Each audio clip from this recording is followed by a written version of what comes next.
CM ಹಾಗೂ ಡಿಕೆಶಿ ನಡುವೆ ಕುರ್ಚಿ ಫೈಟ್ ನಡೀತಾ ಇರುವಂತದ್ದು. ಇಂದು ಕಾಂಗ್ರೆಸ್ ಶಾಸಕಾಂಗ ಪಕ್ಷದ ಸಭೆ ಕೂಡ ಇರುವಂತ ಹಿನ್ನೆಲೆಯಲ್ಲಿ ಇವತ್ತಿನ ಶಾಸಕಾಂಗ ಪಕ್ಷದ ಸಭೆ ಭಾರಿ ಕುತೂಹಲ ಕೆಡೆ ಮಾಡಿಕೊಟ್ಟಿದೆ. ಯಾಕಂದ್ರೆ ಶಾಸಕರು ಏನು ಹೇಳ್ತಾರೆ, ಹಾಗೆ ಉಂಟಾಗಿರುವಂತ ಗೊಂದಲದ ವಿಚಾರಕ್ಕೆ ಸಂಬಂಧಪಟ್ಟಂತೆ ಸುರ್ಜೇವಾಲಾ ಅವರು ಏನು ಹೇಳ್ತಾರೆ, ಇದೆಲ್ಲವೂ ಕೂಡ ಕುತೂಹಲ ಕೆಡೆ ಮಾಡಿಕೊಟ್ಟಿದೆ.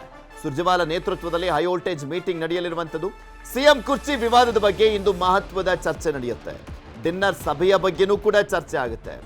ಪಕ್ಷದಲ್ಲಿ ಎದ್ದಿರುವಂಥ ಗೊಂದಲಗಳ ಬಗ್ಗೆನೂ ಕೂಡ ಸಾಕಷ್ಟು ಅಸಮಾಧಾನ ವ್ಯಕ್ತವಾಗುವಂಥ ಸಾಧ್ಯತೆ ಇದೆ. ಕ್ಯಾಬಿನೆಟ್ ಪುನಾರಚನೆ ಬಗ್ಗೆಯೂ ಕೂಡ ಸಮಾಲೋಚನೆ ಮಾಡುವಂಥ ಸಾಧ್ಯತೆ ಇರುವಂಥದ್ದು. ಎರಡೂ ಬಣಗಳಿಂದಲೂ ಕೂಡ ದೂರನ್ನ ಕೊಡಲಿಕ್ಕೆ ಹಾಗೆ ಧ್ವನಿಯನ್ನ ಎತ್ತಲಿಕ್ಕೆ ರೆಡಿಯಾಗಿದ್ದಾರೆ.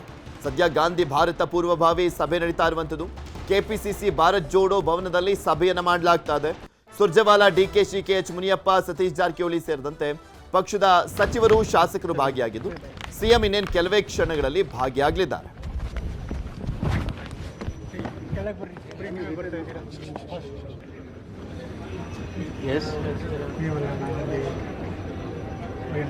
ತೋರಿಸ್ತಾ ಇದ್ವಿ ದೃಶ್ಯಾವಳಿಗಳಲ್ಲಿ ಮಾಜಿ ಪ್ರಧಾನಿಗಳಾಗಿರುವಂತಹ ಮನಮೋಹನ್ ಸಿಂಗ್ ಅವರಿಗೆ ಶ್ರದ್ಧಾಂಜಲಿಯನ್ನ ಕೂಡ ಸಲ್ಲಿಸಲಾಯಿತು. ಈ ಸಂದರ್ಭದಲ್ಲಿ ಅದಾದ ನಂತರ ಗಾಂಧಿ ಭಾರತ ಪೂರ್ವಭಾವಿ ಸಭೆಯನ್ನ ಮಾಡಲಾಗ್ತಾ ಇದೆ. ಈ ಸಂದರ್ಭದಲ್ಲಿ ರಾಜ್ಯ ಕಾಂಗ್ರೆಸ್ನ ಉಸ್ತುವಾರಿ ಆಗಿರುವಂತಹ ರಣದೀಪ್ ಸಿಂಗ್ ಸುರ್ಜೇವಾಲಾ, ಕೆಪಿಸಿಸಿ ಅಧ್ಯಕ್ಷ ಡಿಕೆ ಶಿವಕುಮಾರ್ ಅವರು ಸೇರಿದಂತೆ ಹಿರಿಯ ಸಚಿವರುಗಳು, ಶಾಸಕರುಗಳು ಭಾಗಿಯಾಗಿದ್ದಾರೆ. KJ George, RV. ದೇಶಪಾಂಡೆ, ಸತೀಶ್ ಜಾರಕಿಹೊಳಿ ಸೇರಿದಂತೆ ಸಾಕಷ್ಟು ಜನ ಹಿರಿಯ ಸಚಿವರು ಕೂಡ ಇದರಲ್ಲಿ ಭಾಗಿಯಾಗಿರುವಂಥದ್ದು. ಇನ್ನೇನು ಕೆಲವೇ ಕ್ಷಣಗಳಲ್ಲಿ ಮುಖ್ಯಮಂತ್ರಿಗಳು ಕೂಡ ಹೋಗಲಿದ್ದಾರೆ. ಯಾರ್ಯಾರಿಗೆ ಯಾವ್ಯಾವ ಜವಾಬ್ದಾರಿ ಅನ್ನುವಂಥದ್ದನ್ನ ಈ ಒಂದು ಸಭೆಯಲ್ಲಿ ಸೂಚಿಸಲಾಗುತ್ತೆ. ಸಿಎಂ ಡಿಸಿಎಂ ನಡುವೆ ಭಿನ್ನಾಭಿಪ್ರಾಯ ಇಲ್ಲ. ಬಿಜೆಪಿ ಜೆಡಿಎಸ್ ಸುಮ್ಮನೆ ಆರೋಪವನ್ನ ಮಾಡ್ತಾ ಇದೆ. ರಾಜ್ಯ ಕಾಂಗ್ರೆಸ್ ಉಸ್ತುವಾರಿ ಆಗಿರುವಂತಹ ಸುರ್ಜೇವಾಲಾ ಅವರ ಹೇಳಿಕೆ ಇದನ್ನೇ ಹೇಳಬೇಕಲ್ಲ. ರಾಜ್ಯ ಕಾಂಗ್ರೆಸ್ ಉಸ್ತುವಾರಿ ಬೇರೆ, ಇನ್ನೇನು ಅಸಮಾಧಾನ ಇದೆ ಅಂತ ಹೇಳಲಾಗುತ್ತಾ? ಚಾನ್ಸೇ ಇಲ್ಲ. ಎಲ್ಲವೂ ಕೂಡ ಸರಿ ಇದೆ, ಒಗ್ಗಟ್ಟಿದೆ ಅಂತ ಹೇಳ್ತಾ ಇದ್ದಾರೆ. ಇದು ಸುಮ್ಮನೆ ಬಿಜೆಪಿ ಜೆಡಿಎಸ್ ಅವರ ಆರೋಪ ಅಂತ. ಗ್ಯಾರಂಟಿ ಯೋಜನೆಗಳಿಂದ ಜನರಿಗೆ ಅನುಕೂಲ, ಇದರಿಂದ ಬಿಜೆಪಿಗೆ ಹತಾಶೆ ಶುರುವಾಗ್ಬಿಟ್ಟಿದೆ. ರಾಜ್ಯ ಕಾಂಗ್ರೆಸ್ ಉಸ್ತುವಾರಿ ಆಗಿರುವಂಥ ಸುರ್ಜೇವಾಲಾ ಅವರು ಅಸಮಾಧಾನದ ವಿಚಾರಕ್ಕೆ ಸಂಬಂಧಪಟ್ಟಂತೆ ಈ ರೀತಿಯಾಗಿ ಸಮರ್ಥನೆ ಮಾಡಿಕೊಂಡ್ರು. ರಾಜ್ಯದಲ್ಲಿ ಜೆಡಿಎಸ್ ಕೂಡ ಬಿಜೆಪಿಗೆ ಬೆಂಬಲವನ್ನು ಕೊಟ್ಟಿದೆ. ಬಿಜೆಪಿಯಲ್ಲಿಯೇ ಕಿತ್ತಾಟ ಜೋರಾಗಿ ನಡೀತಾ ಇದೆ. ಅವರ ವೈಫಲ್ಯವನ್ನು ಮುಚ್ಚಾಕೊಳ್ಳಿಕ್ಕೆ ಆರೋಪವನ್ನು ಮಾಡ್ತಾ ಇದ್ದಾರಷ್ಟೇ. ರಾಜ್ಯ ಕಾಂಗ್ರೆಸ್ನ ಉಸ್ತುವಾರಿ ರಣದೀಪ್ ಸಿಂಗ್ ಸುರ್ಜೇವಾಲಾ ಅವರ ಹೇಳಿಕೆ ಅವರ ಪಕ್ಷದಲ್ಲಿ ಆಗ್ತಾ ಇರುವಂಥ ಬೆಳವಣಿಗೆಗಳ ವಿಚಾರಕ್ಕೆ ಸಂಬಂಧಪಟ್ಟಂತೆ. Kannadiga family with a cumulative total of 58,000 crore. The Karnataka Congress guarantees, which are the Karnataka Congress government guarantees, is the biggest welfare scheme of India. Naturally, BJP is perturbed by it. On one side, Yatnal is baying for blood of Vijendra. On the other side, Ashwath Narayan and Ashok keep fighting. On another hand, Mr. Jarkioli and others in the BJP are having solid differences of opinion. On another hand, Janata Dal and BJP are fighting a fratricidal war, but that is their leadership to settle. In order to hide their misdeeds and failures, they continue to manufacture stories in order to attack the Congress guarantees. They are not attacking Mr. Siddaramaiah. They are not attacking Mr. D.K. Shivkumar. They are not attacking the Congress government, but they are attacking people of Karnataka. We will decimate every such evil move by BJP and Janata Dal against the Congress guarantees and people of Karnataka. I also want to take this opportunity. ಇನ್ನು CLP ಸಭೆಯಲ್ಲಿ ದಲಿತ ಸಭೆ ಪ್ರಸ್ತಾಪದ ವಿಚಾರಕ್ಕೆ ಸಂಬಂಧಪಟ್ಟಂತೆ ಸಚಿವ ಸತೀಶ್ ಜಾರಕಿಹೊಳಿ ಅವರು ಸ್ಪಷ್ಟನೆಯನ್ನ ಕೊಟ್ಟರು.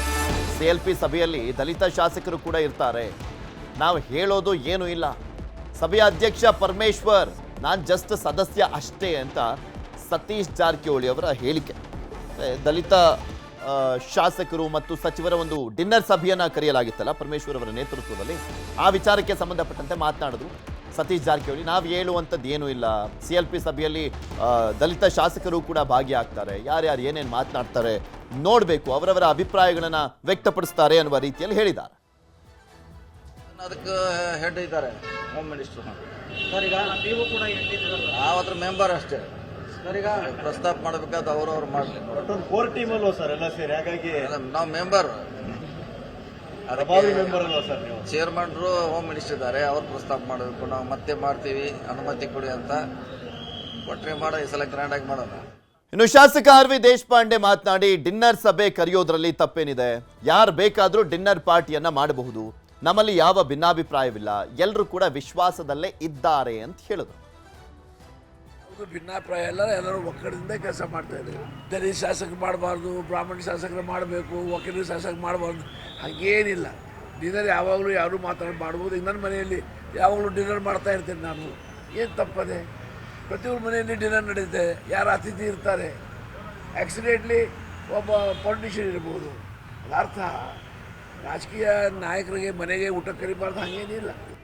DKShi CM ಆಗಬೇಕೆಂದು ಒಕ್ಕಲಿಗ ಮುಖಂಡರ ಹೇಳಿಕೆ ವಿಚಾರಕ್ಕೆ ಸಂಬಂಧಪಟ್ಟಂತೆ ಜಾತಿ ಅಭಿಮಾನದ ಮೇಲೆ ಹೇಳಿರಬೇಕು ಅಂತ ಶಾಸಕ ಬಾಲಕೃಷ್ಣ ಹೇಳಿದ್ರು. ಯಾರೋ ಏನೇನೋ ಹೇಳಿದ್ರೆ ಆಗಲ್ಲ, ಹೈಕಮಾಂಡ್ ಇದೆ ಅಂತ ಮಾತನಾಡಿದ್ದಾರೆ. ಒಕ್ಕಲಿಗರು ಅವರ ಅಭಿಪ್ರಾಯವನ್ನ ಹೇಳಿದ್ದಾರೆ. ಈಗ ಸಿದ್ದರಾಮಯ್ಯನವರು ಸಿಎಂ ಆಗಿದ್ದಾರೆ, ಚರ್ಚೆ ಬೇಡ. ಬೆಂಗಳೂರಿನಲ್ಲಿ ಮಾಗಡಿ ಶಾಸಕ ಬಾಲಕೃಷ್ಣ ಅವರ ಹೇಳಿಕೆ ಇದು.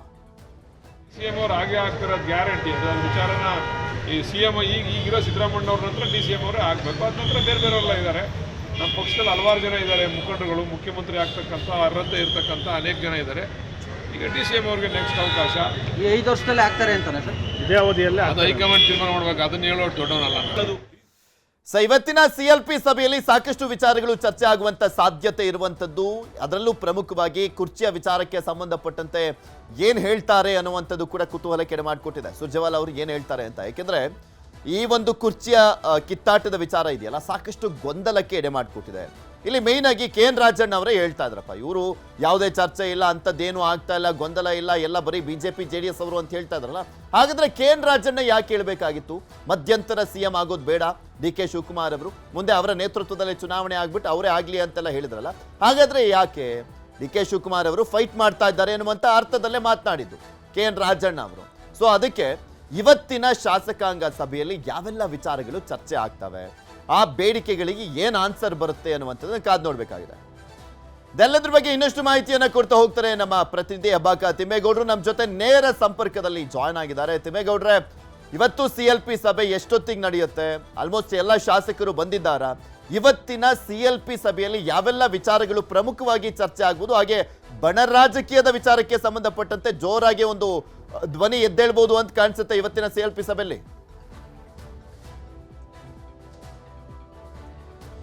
ಬಣ ರಾಜಕೀಯಕ್ಕೆ ಬ್ರೇಕ್ ಹಾಕಬೇಕು ಅನ್ನುವಂಥ ನಿಟ್ಟಿನಲ್ಲಿ ಹೈಕಮಾಂಡ್ CM ಸಿದ್ದರಾಮಯ್ಯನವ್ರಿಗೆ, ಅಂದರೆ ಕಾಂಗ್ರೆಸ್ ಶಾಸಕಾಂಗ ಪಕ್ಷದ ನಾಯಕರು ಆಗಿರ್ತಕ್ಕಂಥ CM ಸಿದ್ದರಾಮಯ್ಯನವ್ರಿಗೆ ಒಂದು ಡೈರೆಕ್ಷನ್ ಸೂಚನೆಯನ್ನು ಕೊಡೋದ್ರ ಮುಖಾಂತರ ಇವತ್ತು ಹೈಕಮಾಂಡೇ ಒಂದು ರೀತಿ CLP ಸಭೆಯನ್ನು ಕರೆದಿರ್ತಕ್ಕಂಥದ್ದು. ಖುದ್ದು ನೋಡಿ, ಇವತ್ತು ನಡೆಯುವಂಥ ಕಾಂಗ್ರೆಸ್ ಶಾಸಕಾಂಗ ಪಕ್ಷದ ಸಭೆಯಲ್ಲಿ ಖುದ್ದು ರಾಜ್ಯ ಕಾಂಗ್ರೆಸ್ ಉಸ್ತುವಾರಿ ರಣದೀಪ್ ಸಿಂಗ್ ಸುರ್ಜೇವಾಲಾ ಅವರು ಭಾಗವಹಿಸ್ತಾ ಇದ್ದಾರೆ. ಈ ಸಂದರ್ಭದಲ್ಲಿ ಎದ್ದೇಳುವಂಥ, ಅಂದರೆ ಇತ್ತೀಚೆಗೆ ಡಿನ್ನರ್ ಪಾಲಿಟಿಕ್ಸ್ ಆಗಿರ್ಬೋದು, CM ಬದಲಾವಣೆ ವಿಚಾರ ಆಗಿರ್ಬೋದು, ಸಚಿವ ಸಂಪುಟ ಪುನರ್ರಚನೆ ವಿಚಾರ ಆಗಿರ್ಬೋದು, ಪಕ್ಷದಲ್ಲಿ ವಿವಿಧ ಕೆಲವೊಂದು ಆಂತರಿಕವಾದಂಥ ಕೆಲವೊಂದು ವಿಚಾರಗಳಿಗೆ ಸಂಬಂಧಪಟ್ಟಂತೆ CM ಸಿದ್ದರಾಮಯ್ಯನವರ ಬಣ ಮತ್ತು DCM DK ಶಿವಕುಮಾರ್ ಅವರ ಬಣದ ನಡುವೆ ಆಂತರಿಕ ಮುಸುಕಿನ ಗುದ್ದಾಟ ಏನು ನಡೀತಾ ಇದೆ. ಈ ಒಂದು ಮುಸುಕಿನ ಗುದ್ದಾಟಕ್ಕೆ ಸಂಬಂಧಪಟ್ಟಂತೆ CLP ಸಭೆಯಲ್ಲಿ ಏನಾದರೂ ಶಾಸಕರುಗಳು ತಮ್ಮ ಅಸಮಾಧಾನ ಆಕ್ರೋಶವನ್ನು ಹೊರಹಾಕಿದಂಥ ಸಂದರ್ಭದಲ್ಲಿ ನೇರವಾಗಿ ಡೈರೆಕ್ಷನ್ ಅನ್ನು ಕೊಡೋದಕ್ಕೆ ರಣದೀಪ್ ಸಿಂಗ್ ಸುರ್ಜೇವಾಲಾ ಅವರು ನೇರವಾಗಿ ರಾಜ್ಯಕ್ಕೆ ಆಗಮಿಸಿದ್ದಾರೆ ಅಂತ ಹೇಳಲಾಗ್ತಾ ಇರ್ತಕ್ಕಂಥದ್ದು. ನೋಡಿ, ಕೆಲವೇ ಕ್ಷಣಗಳ ಹಿಂದಷ್ಟೇ ಅಂದರೆ KPCC ಕಚೇರಿಗೆ ಆಗಮಿಸಿರ್ತಕ್ಕಂಥ ರಣದೀಪ್ ಸಿಂಗ್ ಸುರ್ಜೇವಾಲಾ ಅವರು ಆರಂಭದಲ್ಲೇ ಒಂದು ಸಂದೇಶವನ್ನು ರವಾನೆ ಮಾಡಿರ್ತಕ್ಕಂಥದ್ದು. ರಾಜ್ಯದಲ್ಲಿ ನಾಯಕತ್ವ ಬದಲಾವಣೆ ಇಲ್ಲ, ನಮ್ಮಲ್ಲಿ ಕಾಂಗ್ರೆಸ್ನಲ್ಲಿ ಯಾವುದೇ ರೀತಿಯಾದಂಥ ಒಂದು ಗೊಂದಲ ಇಲ್ಲ, BJPಯಲ್ಲಿ ಒಂದು ರೀತಿ ಮನೆಯೊಂದು ಮೂರು ಬಾಗಿಲಂತಾಗಿರ್ತಕ್ಕಂಥದ್ದು. ಯತ್ನಾಳ್ ಅವರು ವಿಜಯೇಂದ್ರ ವಿರುದ್ಧ ಮಾತನಾಡ್ತಾ ಇರ್ತಕ್ಕಂಥದ್ದು, ಮತ್ತೊಂದು ಕಡೆಯಾಗಿ ರಮೇಶ್ ಜಾರಕಿಹೊಳಿ ಅವರು ಕೂಡ ವಿಜಯೇಂದ್ರ ವಿರುದ್ಧ ಮಾತನಾಡ್ತಾ ಇರ್ತಕ್ಕಂಥದ್ದು. ಹೀಗಾಗಿ BJPಯಲ್ಲಿ ಗೊಂದಲ ಇರ್ತಕ್ಕಂಥದ್ದು, ನಮ್ಮಲ್ಲಿ ಯಾವುದೇ ಗೊಂದಲ ಇಲ್ಲ ಅನ್ನುವಂಥ ನಿಟ್ಟಲ್ಲಿ ಆರಂಭದಲ್ಲೇ ಒಂದು ಸಂದೇಶವನ್ನು ರವಾನೆ ಮಾಡಿರ್ತಕ್ಕಂಥದ್ದು. ಏನು, ನಾಯಕತ್ವ ಬದಲಾವಣೆ ಇಲ್ಲ ಅನ್ನುವಂಥ ನಿಟ್ಟಲ್ಲಿ. ಮತ್ತೊಂದು ಕಡೆಯಾಗಿ ಏನು ಸಚಿವರು ಮತ್ತು ಶಾಸಕರ ಪ್ರತ್ಯೇಕ ಡಿನ್ನರ್ ಪಾಲಿಟಿಕ್ಸ್ ವಿಚಾರವಾಗಿ, ಎಸ್ಪೆಷಲಿ ದಲಿತ ಸಚಿವರು ಶಾಸಕರ ಡಿನ್ನರ್ ಮೀಟಿಂಗ್ಗೆ ಒಂದು ರೀತಿ ಬ್ರೇಕ್ ಹಾಕಿರ್ತಕ್ಕಂಥ ಹಿನ್ನೆಲೆಯಲ್ಲಿ ಅಸಮಾಧಾನ ಒಗ್ಗಾಡ್ತಾ ಇರ್ತಕ್ಕಂಥದ್ದು. ಈ ಒಂದು ಅಸಮಾಧಾನ ಏನಾದರೂ CLP ಸಭೆಯಲ್ಲಿ ಎದ್ದಿದ್ದೇ ಆಗಿದ್ದಲ್ಲಿ ಅದಕ್ಕೂ ಸಂಬಂಧಪಟ್ಟಂತೆಯೂ ಕೂಡ ಒಂದು ಸಂದೇಶವನ್ನು ರವಾನೆ ಮಾಡುವಂಥ ನಿಟ್ಟಲ್ಲಿ ಇದನ್ನು ಹೊರತುಪಡಿಸಿ CM ಬಣ ಮತ್ತು DCM ಬಣದ ಸಚಿವರುಗಳು ಏನಾದರೂ ಪರಸ್ಪರ ಆರೋಪ ಪ್ರತ್ಯಾರೋಪದಲ್ಲಿ ತೊಡಗುವಂಥ ಒಂದು ಸಾಧ್ಯತೆಗಳಿದ್ದಾವೆ. ಯಾಕಂತ ಹೇಳಿದ್ರೆ ಒಂದು ಕಡೆಯಾಗಿ 2.5 ವರ್ಷದ ಬಳಿಕ CM ಸಿದ್ದರಾಮಯ್ಯನವರು ಬದಲಾವಣೆ ಆಗ್ತಾರೆ ಅನ್ನುವಂಥ ನಿಟ್ಟಲ್ಲಿ ಈಗಾಗಲೇ ಏನು ಚರ್ಚೆ ಆಗ್ತಾ ಇರ್ತಕ್ಕಂಥದ್ದು. ಮತ್ತೊಂದು ಕಡೆಯಾಗಿ DK ಶಿವಕುಮಾರ್ ಅವರು ಕೂಡ CM ಆಗಬೇಕು ಅನ್ನುವಂಥ ನಿಟ್ಟಲ್ಲಿ ಹೇಳಿಕೆಗಳು ಕೂಡ ಹೊರ ಬರ್ತಾ ಇರ್ತಕ್ಕಂಥ ಹಿನ್ನೆಲೆಯಲ್ಲಿ ಸಹಜವಾಗಿ ಅಂಥದ್ದೊಂದು ವಿಚಾರವೂ ಕೂಡ ಬರಬಾರ್ದು ಅನ್ನುವಂಥ ನಿಟ್ಟಲ್ಲಿ ಆರಂಭದಲ್ಲಿ ರಣದೀಪ್ ಸಿಂಗ್ ಸುರ್ಜೇವಾಲಾ ಅವರು ಇವತ್ತು ಒಂದು ಮೆಸೇಜನ್ನು ಪಾಸ್ ಮಾಡಿದ್ದಾರೆ. CLP ಸಭೆಯಲ್ಲಿ ಇಂಥದ್ದೊಂದು ಚರ್ಚೆ ನಡೀಬಾರ್ದು ಅನ್ನುವಂಥ ನಿಟ್ಟಿನಲ್ಲಿ. ಪೃಥ್ವಿರಾಜ್.